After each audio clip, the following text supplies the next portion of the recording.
Dito si Alvin, pero press check pa rin to by James. Daddy Prepper, Daddy Long Legs, and Daddy Hot Sauce. So yun, so nandito tayo ngayon. Bag content tayo, no? So kagaya sinabi ko, meron tayong tourniquet here.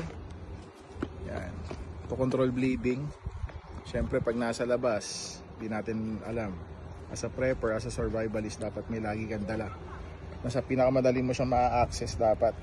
Tulad nito, dito siya sa aking lalagyan na ng aking tourniquet na maselan na parang virgin, ayaw pa magpapasok. Ayan, napasok na.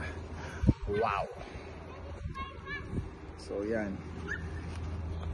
So dyan siya. Tapos dito sa akin left is yung sanitizer, coins. So bawal magdala ng knife and barrel dito sa Hong Kong. So sumusunod tayo, guys. Okay, so moving on.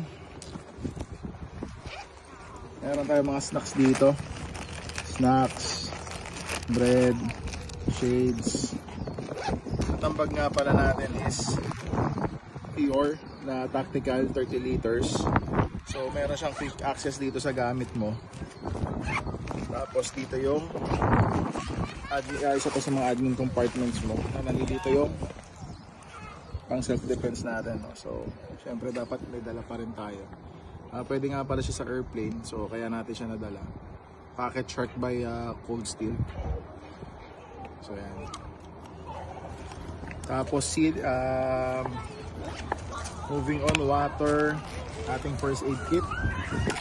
So meron tayong first aid kit dito kasi may mga buckets tayong kasama. So first aid kit reveal. First aid kit reveal tayo, guys, no?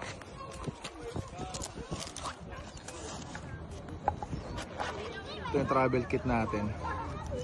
So meron tayong full favor para sa bata, gauze, duct tape, sa alcohol prep pads, band-aids, adhesive plaster, paracetamol, tapos yan, pang-control ng bleeding, tapos mga gauze ulit, and gloves. So yan.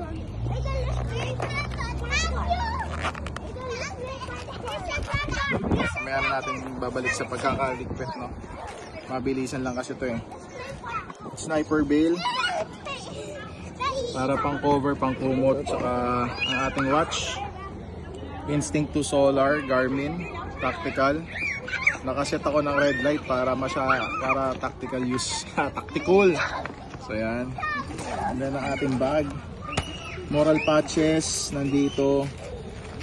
Mga moral patch natin. Red Cross ERU patch natin nandito. So yun. And then ang ating vloggerist. Insta360 X4. Then ating DJI gimbal. P6 lang.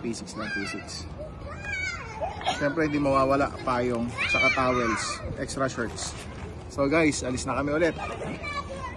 Lakad na. Yeah.